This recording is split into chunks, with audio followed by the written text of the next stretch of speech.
So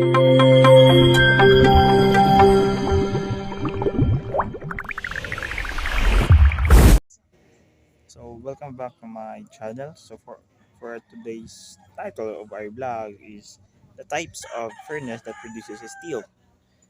Sorry for the background. So, so what we're waiting for? Let's hop in.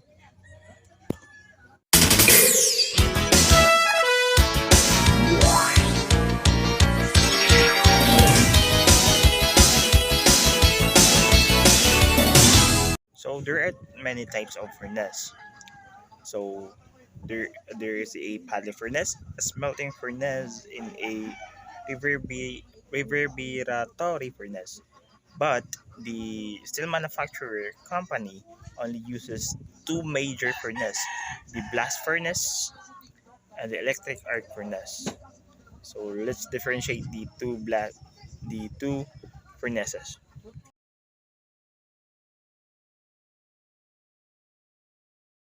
So a blast furnace heat purified coal or coke, limestone, and iron ore, then inject it with oxygen to reduce the carbon content and remove impurities.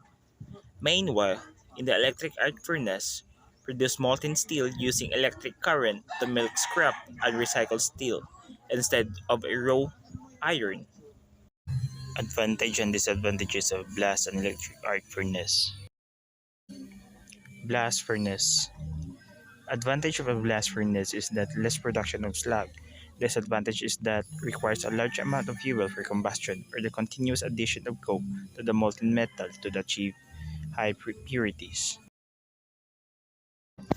Electric arc furnace. Advantage of the electric arc furnace is the improved efficiency compared to a blast furnace. Disadvantage is that the production of slag will be more in this process. The process of the two furnace.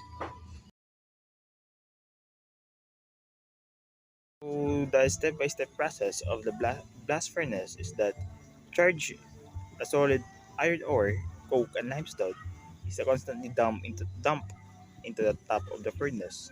A blast of hot air is blown into the furnace from the bottom. Coke is the fuel that supplies additional heat, increasing the temperature of the charge.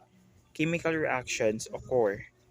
Coke reacts with the oxygen from the air, creating the reducing agent, carbon monoxide, which removes oxygen from the ore.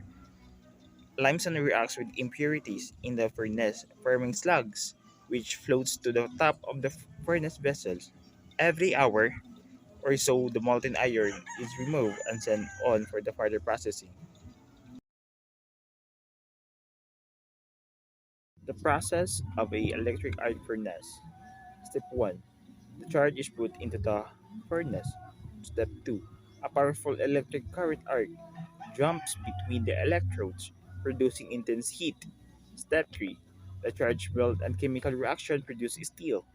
Number 4. Alloying materials are added. And lastly, the furnace is steeped to pour out the molten steel. So this will be the end of our vlog for today's. So we know what is the types of a furnace and what is their process. Hope you learn something and enjoy watching this video. See you next time and had a good day. Bye bye.